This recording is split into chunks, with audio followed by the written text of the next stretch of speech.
First time I had suicidal thoughts, I was 11. I was in sixth grade. We had moved around a lot, and at that point, I had been taken away from essentially both sides of my family: my grandmothers, my aunts, my uncle, my cousins, my neighborhood friends, my school friends, my Dade Mohawks basketball friends, and we moved to Indianapolis. And we moved because my dad got a better job. So, typical story. And so now we was going like I think when we was in Dayton, he was an aircraft mechanic, and he worked for U.S. Air at that time. He worked third shift, so he would go in late. And thank God for protecting us all those nights. But he would go in late, and he was working for like $8 an hour or something like that. And he got a job with the government in aviation, FAA, and I think like his starting salary might have been like 45,000 or something. So he was salaried, and thank you, Daddy, for that, for being the first man in our bloodline for who we know to be salaried, have a salary job. And so we moved. We moved to Indianapolis, and that was my, I think, fifth move, and I was 10. I'd already moved like 5 times. And so, there was a lot that was on me. First time going to a school where I wasn't the smartest kid in a long time. First time going to a school where I wasn't like the best athlete. First time going to a school where I ain't had no friends or no cousins or no relatives or nothing like that, or people knew.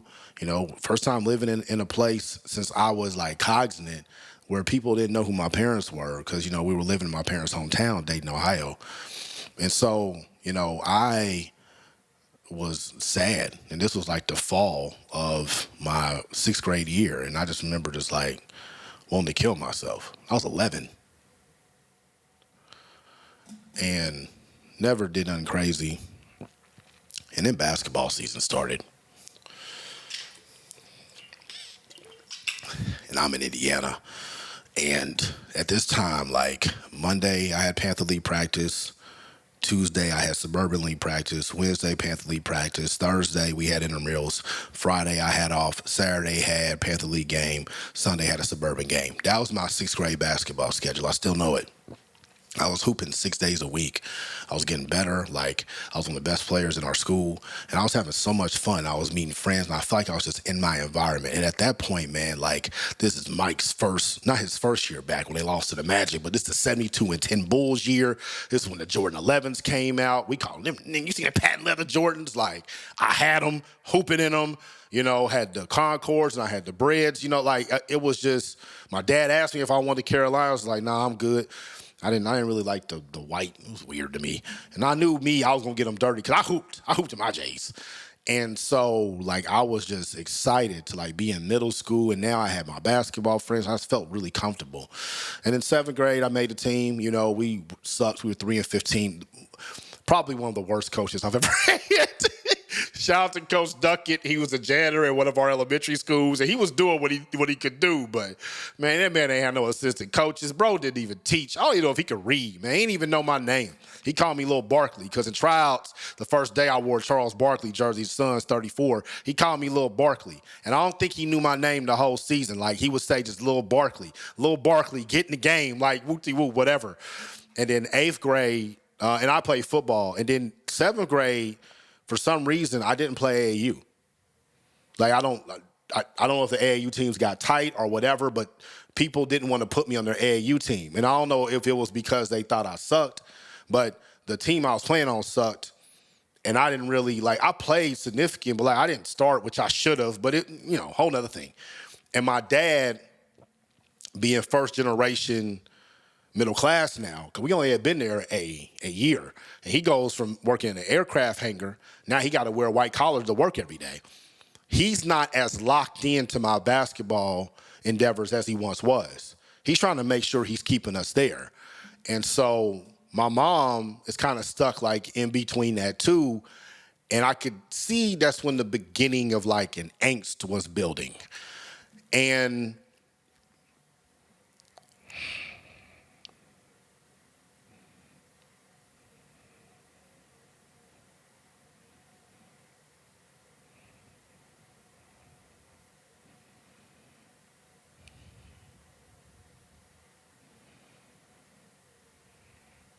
I wasn't deterred from my dream. I wasn't deterred from what I was doing. I wasn't deterred from making it to the NBA. I was still as locked in. I was deeper in basketball than ever was. Like I was locked all the way in. I'm 12, like going into 7th grade year. And I just kept talking about when I get to the NBA, when I do this in the NBA, and I would say it every day because that's what I was locked into. And one day I said it, and my mom said, "Stop talking about the NBA. You ain't gonna make the NBA."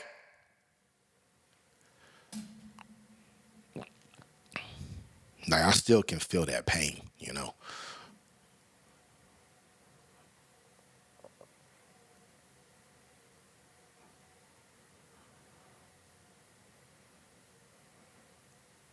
And my dream got snatched right there. And I was emotional. My dad yelled at her for saying that. You can't say that to him.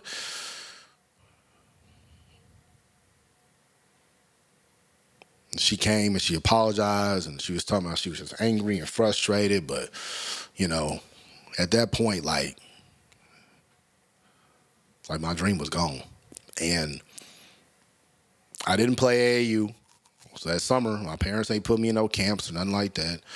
So I'm trying to get better, but I ain't, this is 1996, 97. Ain't no camps. There's camps, but ain't no workouts. It's like it literally, the way Indiana was too, is like since we weren't from there was these little political cliques, these little social political cliques around basketball. And like I wasn't super tall, my arms weren't super long, I didn't have super crazy bounce, but I had the intellectual basketball capital. I was smart, I was skilled, and I could play. And like I worked harder than everybody else. Like I was legitimate. No matter who you put me up against when I was in 7th grade, I was not about to get my ass busted, and I was going to score. That was the thing about that at that time. It's like every time I played, I scored. I scored a lot, but it was just like the coaches, my dad wasn't kissing coaches' asses.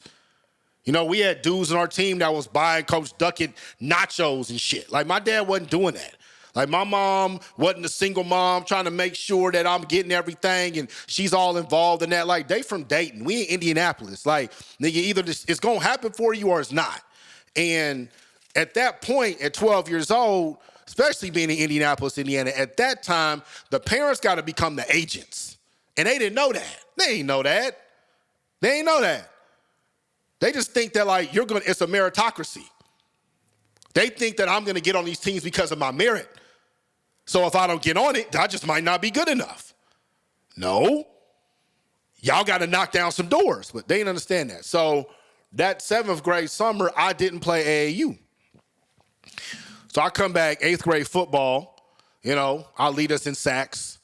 And I got to say this. And one of my homeboys, he got cut 7th grade. And so, but he shouldn't have got cut. Like, we were 3-15, okay? I'm not even trying to cap. We add him, we probably win at least 8 games. Like, he was good. This is the township that I'm in, man. Listen, it's crazy. Like, so much so, not only did he get cut 7th grade, he made a team with me 8th grade. He got cut 9th grade, 10th grade, 11th grade, 12th grade, and played college basketball, Division II. This is the township we were in. Once again, he didn't have the social political connection that, other kids had. And he wasn't overly tall. He wasn't overly athletic, but he could play because clearly he became a college basketball player. And even he was starting to like hate on me and stuff. Like his energy shifted. And then we had some dudes move in from another middle school and they were going to take some spots, so it was like, whoa, our team going to be a little bit different this year. And there was dudes that knew that they was going to get cut. And I was like, man, I'm not getting cut, So, and in 8th grade, I made the team. Barely, but I made it. And I set the bench the whole year. And I was sitting behind dudes I was better than. I'm not going to say no names because I just saw them at our 20-year reunion and they were all super dope. But, I sat next to my homeboy too. He sat on the bench next to me. We both were better than them. But it became, we got to mask our pain through joning on each other, trying to make each other feel bad, fighting, whatever it is, and just leading to these unhealthy, toxic relationships at that time to mask the pain that we're not getting what we want out of basketball. Once again, I'm on an 8th grade team with one coach, 15 players, no assistant coaches. You know, the coach wouldn't even give all of us the ball during practice. He wouldn't have all of us involved in practice. If he needed you in practice, you played in practice. If not, you just on the sideline doing whatever. Nobody working with us. And this is our middle school, probably 600, 700 kids. This is Indiana, Indianapolis. Y'all couldn't find another teacher to be an assistant coach to help out with the 15 boys. Like, it was insane what we had. And so since I set the bench, didn't play AAU again. And my birthday is August 2nd. So when I started school, my parents had a choice. They could even move me up. I could be the youngest in my grade. They could hold me back. I'd be the oldest in my grade. And because when I started school, we were in Japan, my parents were young. They were like 24, 25 years old. And they needed someone to watch me. You know, I was able to start school, and I was smart. I was able to start school earlier. And so going into high school, I turned 14. Everybody else was like 14, turning 15 their freshman year. I turned 14 like 2 weeks before school started. So when school started at high school, when I walked into my high school, North Central High School, with 3,000 kids, I was still essentially 13. Like, I'm seeing these senior girls, and they look like women. To this day, I ain't gonna say no names again, but like some of them women was just so fine. And now I look back and they was like 17, 18. When I was 13, I was like, yo, this is grown women. This ain't middle school no more. Like, I'm seeing my homegirls from West Lane, like, I don't want to see y'all. Get out my face, you know what I'm saying? But they looking at the senior dudes the same way.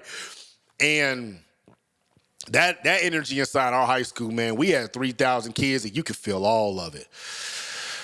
And then also that year, you know, we had the guy who was the number 2 point guard in the country, Jason Gardner. And he was number one was Jason Williams that went to Duke, and Jason Gardner was number 2. And Jason, he had went to my middle school. Jason had went all through North Central. He was the man, you know.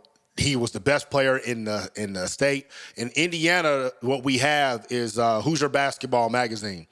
And what they used to do on Hoosier Basketball Magazine, it was this massive magazine that got distributed through the entire state of Indiana. It was just basketball ads and promoting people for the Indiana All-Star team, and it was a preview for every single team all over. It was a thick book. It was legit. And on the front cover, what they would do, they had these hand-drawn portraits of who they thought or who were the favorites for Mr. Basketball and Miss Basketball. And the bigger that your hand-drawn portrait was, the more of the favorite you were for Mr. Basketball. So in the year 2000, Jared Jeffries and Zach Randolph's portrait was almost like the same size. Jason was class of 99.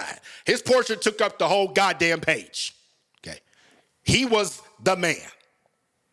People talk about who's the dude when you was growing up. That was the local hero. Jason Gardner was the man. JG was the man.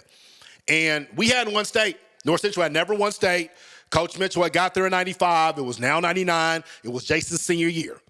Jason went to my middle school. He went to West Lane. I wasn't there with him because of the age gap, but their picture was hanging up, and people always talked about them because we still had the same coaches, and they went like 18-1 or something, playing a really tough local Indianapolis schedule, and that entire team was now about to be seniors in North Central. So my freshman year, our varsity team in North Central had 10 seniors. Nick Gardner was a junior. Donald Yates was a sophomore. We had a lot of dudes who were JV that should have been varsity players. Had they played anywhere else, they would have been a varsity player. We had freshmen that definitely should have been JV and varsity players, but they had to get pushed down. The same with and all that. So what happened is on our freshman team, there wasn't enough spots for anybody because you had the guys that should have been playing JV. You had Buki, Antoine, who should have been playing varsity, who they put him on freshman. He ended up leaving, which he should have. Mitchell should have gave him the respect he deserves. You had the football players who were athletic that were going to get their spots, my homeboys. And then you had the political, I got to say it, the white boys who couldn't hoop, But they dad was on the PTO, and their sister was on the gymnastics team, and their uncle was the president, and this is freshman basketball. Who cares? So we had open gym starting then at North Central. It was like the second week of school. We go to open gym. Man, it's probably, I wish some of my homeboys was here on the podcast with me because they can really like vouch for this. Man, it's probably 400 people in that gym, dog. Real talk. It looked like camp. You ever been to a big like basketball camp? That's what it looked like. Like I couldn't imagine, now that I've coached, I couldn't imagine being a coach in that situation. Like you got to get rid of all these kids. Coach Mitchell used to be talking to us about wrestling. Hey, you know the wrestling team, they just started their tryouts. Some of you should probably go over there. Like he was an asshole. Like he was an asshole. And Coach Mitchell ended up being cool with me. Like he ended up helping me with my senior paper and all stuff down the line. But that year, before Jason, going into Jason's senior year, Coach Mitchell was an asshole. And I don't think anybody that went to North Central at that time would deny that or say that. North Central High School is where they used to hold the Adidas Invitational. I don't know if they still do. So if you are inside of the world of grassroots basketball and you go to Indianapolis, you've probably been inside North Central. The way the school looks now, that's how it looked then essentially. They've made some improvements. But, we had in our main gym 5 full courts. In our back gym, we had, I think it was just those. Could they let them baskets down? They could. I think we had 4 full courts in the back gym maybe, and then outside we had like our gravel practice courts. I don't want to say practice, but like we had our outdoor courts. Varsity was in the main gym. Got so many people it was. JV was in the second gym. Freshman was outside. This is open gym, started second week. Open gym at North Central at that time was basically 2 months tryouts. They didn't tell us that, but that's what it was, And we had conditioning. And we used to do these things called 20-20s. You had to run down, back in 20 seconds, right? Rest, 40 seconds. Down, back, 20 seconds. Rest, 40 seconds, do it for 20 minutes. And niggas was exhausted. And what Mitchell would do, we would get out of school, dog. That gym used to be ice cold. And he would line up the JV and varsity, everybody that wanted to play JV and varsity, all the dudes that were sophomores and up, he would line them up on one side of the gym. And on the other side of the gym, he would line up all the freshmen. And as you did your down, back, when you were waiting and resting, the other guys were going down, back. And it wasn't no whistle. You had to look at the clock. You had to start. You had to make it. And at the end, it was a buzzer. You could drop a pin in that gym and you would have heard it with all them kids in there. It didn't matter. It was some military torture shit. Sorry, Lord, for cussing, but it was. That got me so mentally tough for other stuff in my life because I felt like nothing was more nerve-wracking than wanting to make the basketball team. And this year, when North Central has more eyes on them than they've ever had in the state of Indiana at the height of Hoosier hysteria, and they had just ended one-class basketball like 2 years prior. And they were adding a tournament of champions. So, this was the first year it's going to be multi-class state champions plus a tournament of champions with the number 2 point guard in the country. Once we ran our 20-20s, then we had to play pickup. And the way pickup was, it wasn't organized. It was captains. And you know what it is. JV, varsity got their court. Freshmen got the other court. And you would hop on the court and stuff, but, the only people that they really looking at is the guys that they already know. And so open gym was crazy. The spots that was on the team was just the only spots that was on the freshman team that was available was probably 5 spots for 200 some kids, something crazy. And I remember the week of tryouts. Tryouts was after, conditioning and all that. And I remember my dad driving me to tryouts because I got to go home because the JV and varsity would try out and the freshmen came back later. I remember him driving me to tryouts and I was so locked in. I've never been so locked in on anything as a child after that. maybe not even college. I didn't get locked back into things like that until I became an entrepreneur. I was locked. And I got in the gym and I was so overly locked in, so overly emotional. When I got on the court, it was like I was in a whole nother world. Like I had never been high up to that point, but that's how I felt. Like things were just moving in so many different directions. Like I could barely remember stuff. Like it was overly emotional. Like it was like almost like I was having some sort of brain orgasm or something. Like it was weird. I had never felt that before in my life. And it wasn't like I didn't have control of my body, because I did. And I was spinning and I was shooting and I was, I played well in tryouts.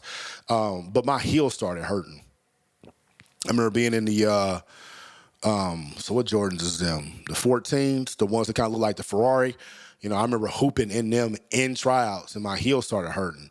I think I like a heel spur. Ain't had that since. So I set out. And I remember asking the varsity coach, like, hey, man, Coach Matt Graves, his brother Andrew Graves played at Butler. I think Coach Graves, he was at South Alabama? I don't know where he is now. But I was like, hey, man, can I sit out? You know what I mean? And he was just like, yeah, like, no problem. And so when I set out, dudes started running conditioning, and I'm like cheering dudes on, like trying to be like a good teammate. And that was the last day of trials. And I come to school, and that when I left tryouts, I didn't feel comfortable. And that night I was just like, I remember my house being really hot that night for some reason. And I wake up the next day, and I go to school, and I go to the gym, and I look on that door, and I look at that list,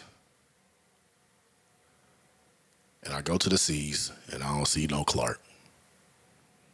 And I walk away, and I come back, because it was like a little crowd. Like, it was really on some movie shit. Like, when I walked up to it, it was a little crowd. I looked, and I walked away, and I came back later, and I remember when I looked again, and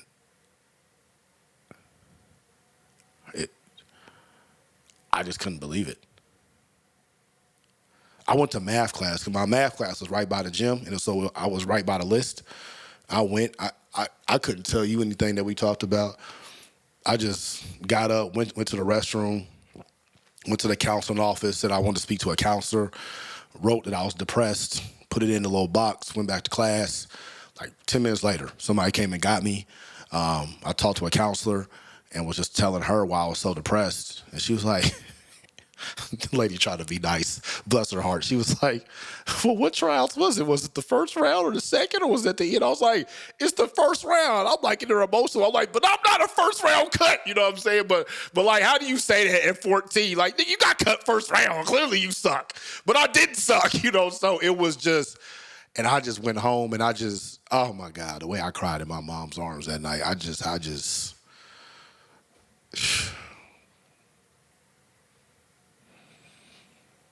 my identity was gone. Like, who am I? Like, who am I?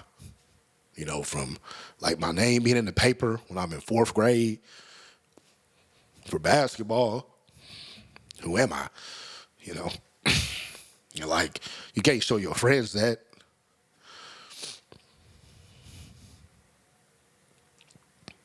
And at that time, like, I didn't know what else to do, so I don't want to say I separated myself from the game. I do remember, like, 2 weeks later, like, I caught, like, a sinus infection, like a real bad sinus infection. Probably the most sick I had ever been. And looking back at it now, that had a lot to do with it, Like, that was my first real heartbreak, man. And ain't nothing hurt me like that since, besides when my grandmother died. Nothing. Like,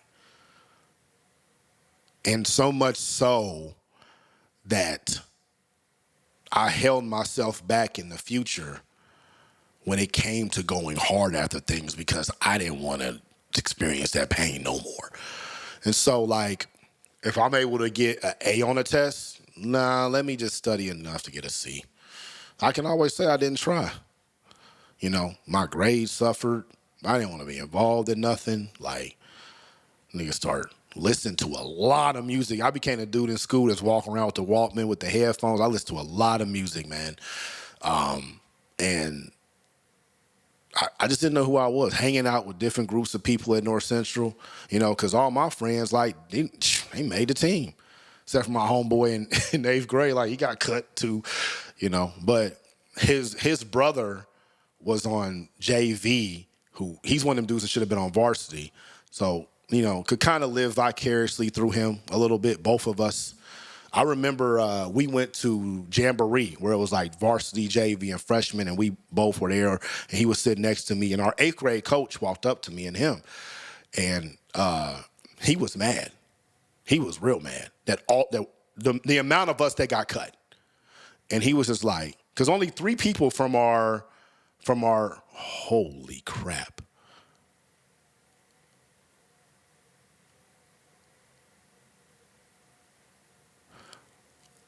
Only 2 people from our 8th grade team made freshmen, and they both were white. And our coach is black.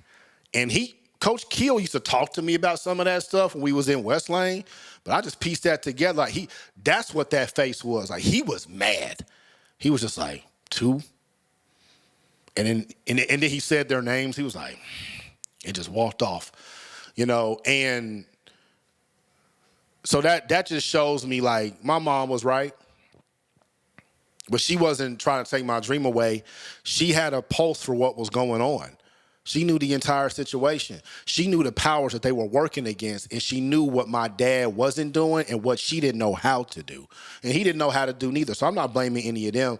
And then after that, man, I played a lot of basketball in high school, but I never went all the way out. And then when I turned 16, I tried out again my sophomore year, got cut, JV, and I remember one of my homeboys, I'll say his name, Rodney Underwood. Shout out to you, bro. Like, he had got cut too. And Rodney was ranked in the state when we were in 8th grade. He was like the number 2 point guard in the state. And he got cut. This is what I'm trying to tell y'all. But anyway, so Rodney's talking to me, and I tell him I got cut, and I'm just sitting there. He just like, man, that don't bother you? And I just looked at him. I was like, no, but I'm lying. Like, it did bother me. Now, sophomore year didn't bother me as much as freshman year, but like, whatever. And then junior year, I didn't go out. Like, I was starting to put myself in that shell, like, I'm not going out for that, man. And then my sophomore year, a couple of my homeboys got cut. That was really good. So it was just crazy. So then when I became my second semester of my junior year, I hit a growth spurt. I hit, like, my muscles started coming. Like, I kind of developed late, and my jump shot was automatic. Like, my jump shot was wet. And so I would play pickup. I would play in church leagues. I would play against dudes that went to Pike or, Warren or Cecina. They're like, bro, how are you not on anybody's team? I'm like, man, I go to North Central. Y'all know how it is, you know what I'm saying? And so, like, I just became a basketball player without ever playing on a basketball team like that ever again. And the psychological aspects of that, the effects of that, it just made me not go as hard after things. And that's wrong. I didn't really start going hard after stuff again until I'll probably say I got cut freshman year. Probably my freshman year of college is when I really started going after things hard again. I didn't start going after things hard in my relationships until I was in my 30s. All the women that I dated from the time I was 14 till I was 30, I wasn't giving them everything I had because I didn't want her to hurt me like basketball did. I could always hold back. I was never going to let anything hurt me like basketball did. Nothing. Ever. Again. And when you do that, that's just the devil holding you back and not letting you go after your gifts because you're going to get cut. Everybody in the history of basketball has been cut. Except probably LeBron. And I'm talking Olympic teams and everything. There are Hall of Famers that have gotten cut. Everybody's going to get cut in basketball. And I wish this would be more of a conversation that if you play basketball, you're going to get cut. I don't care how much money you made, how many points you scored, whatever it is. Eventually, someone's going to tell you, you are not good enough to play here. And what do you do after that? What's the next step after that? Fortunately for me, God allowed me to experience that when I was 14. And I say fortunately, Because I still, as y'all can see, I still have the pain. But I'm fortunate because I was able to experience the game from a different perspective. I still was a player, but I started watching it crazy. I started studying it crazy. I became a scout. I became an analyst. I became a writer. I became somebody that everybody knew, like, damn, Dorian know a lot about basketball. But everybody in North Central knew it didn't matter. You weren't going to play on the team unless you was one of the little pets. Speaking of which, that year, we did win state championship. Jason did what he was supposed to do. He won Mr. Basketball, won state championship. Some of the best memories from my high school life. He hit a massive shot versus Bloomington South. I think it was semi-state when he hit that. You know, went to Arizona, played for a national championship his sophomore year. Was the Naismith Player of the Year, if I'm not mistaken, when he was at Arizona. So Jason had a phenomenal career, and he cool as hell. And everybody else on the team was cool as hell. But it was just how that infrastructure was set up.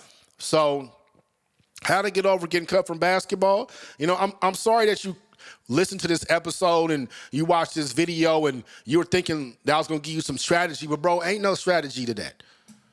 You're going to fail in life. You're going to get cut. And the pain doesn't go away. It's going to cause friction in your relationships. You know, I want to say something about my mom before y'all go in. Like, man, she was trying to protect. She wasn't trying to hurt. And me and her have had very open conversations about this. And when she watches this, she's going to be mad, you know, because me and her have had these conversations about it. But like I told her, I'm telling her, I've told her that happened to us so I could share it. So you, Mom, don't do it to your little boy or to your little girl. My mom took them arrows for somebody I'm talking to right now. Because when she took my dream away, I never played the same again. My confidence was gone.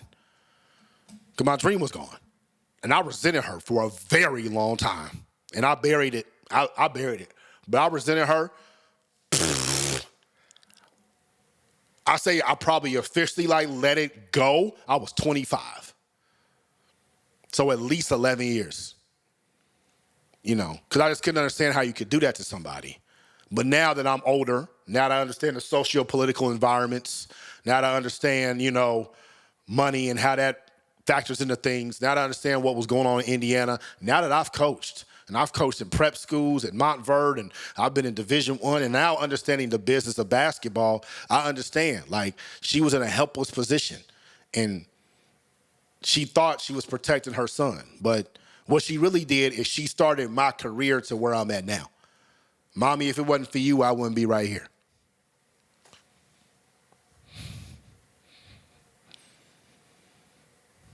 So that pain, it ain't never going to leave, you know, but I don't hold it against you. I really don't.